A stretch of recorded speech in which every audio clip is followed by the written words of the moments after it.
Alright, y'all. I'm dirty. Been working today. So, I had a customer. I didn't post my pictures of it, but I had a customer want a rocket stove and a smudge pot built in one. Nobody's built one of those.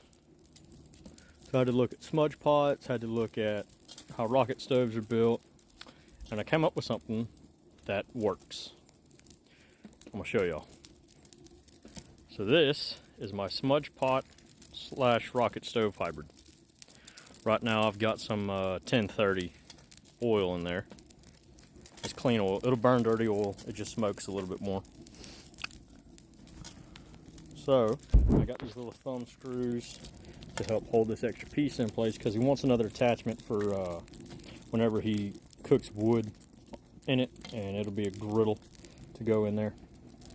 But see, what these little slits are doing is these slits are causing a vacuum pulling that fire up. It's not an insane fire. Last night I had this thing where it was like a torch, like a jet flame coming out.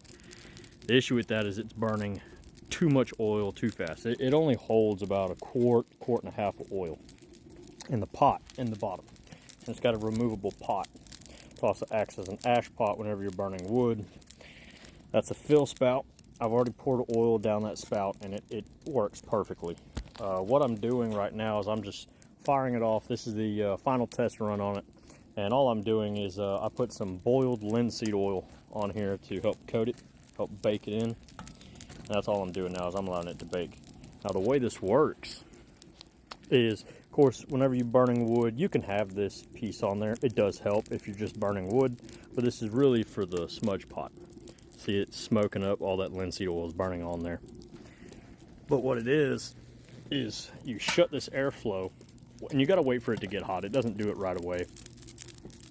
Gotta wait for it to get pretty hot before you can shut that off and it creates a vacuum. But you shut that down, and see, because if I were to open that, that's actually, I made it to where it has a lock. Now see, it just kind of died down. It's not coming out the top.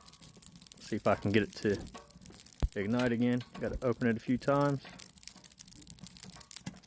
to create that draw. And I bet you I messed it up. It's finicky. It takes a while to do this because this is not what this was designed to do. You know. All I'm doing is I'm opening and closing this airflow. I'm just trying to get it to where it'll start burning. All this crackling you're hearing is it's raining out here. Now, one thing I did find out kind of helps to get this thing really started on the vacuum side is you just take your blowgun,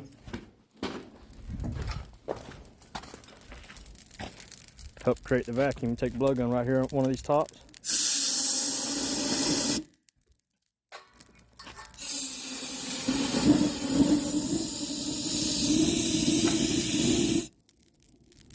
Just like that. Get it started back. And it needs that vacuum to pull it up. And like I said, it has to be hot to get it started. But yeah, you just close that bottom off so it'll create the vacuum out of those slots. And then of course this will be removable. I've got a griddle attachment that he can drop down right on top of it. And as you notice, it actually has another little flap right there. Now, you got to use gloves whenever you're dealing with this. This thing gets extremely hot. When I say the other day it was getting too hot, I had this thing glowing orange because of the way it was drawing the air. It was drawing it straight from the bottom, but it didn't have these slits in it. So all I did was I kind of just maneuvered the airflow to where it would get the proper airflow in there, and it was just a torch flame coming out the top. Well, the downside of that is this thing was getting so hot it was glowing orange, which means it was roughly 1600 degrees. That's fine and all, but eventually it's gonna, you know, the steel can't hold on to that heat for so long. On the inside, the rust preventative is when this oil burns off, it leaves carbon deposits all on the inside. I mean, it leaves thick layers of carbon deposit. Now this, like I said, it only holds about a quart to a quart and a half of oil. Burn time like this, I haven't done a straight burn time, and I did not fill the pot up completely. I didn't have enough. I mean, it was probably 3/4 of the way full. So all I'm doing now is I'm seeing how long it's taking to burn this off. Now I've had it running for about 5 minutes now. Video's in 5 minutes, so it's gone 10 minutes. So that is the completed model. And I will be selling these as well. I'm looking at the pricing on these for material and the time that went into this.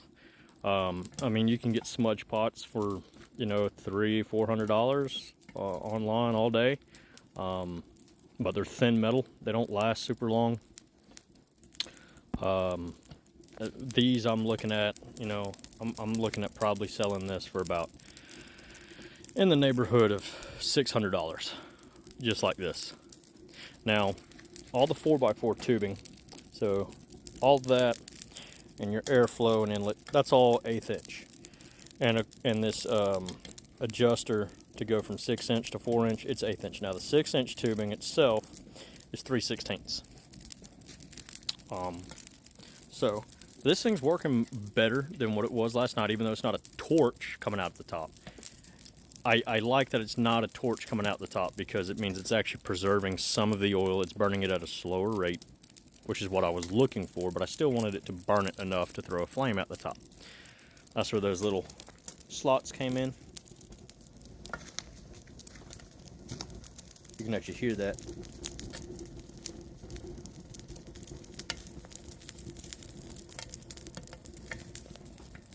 Yeah, I say it's working pretty good.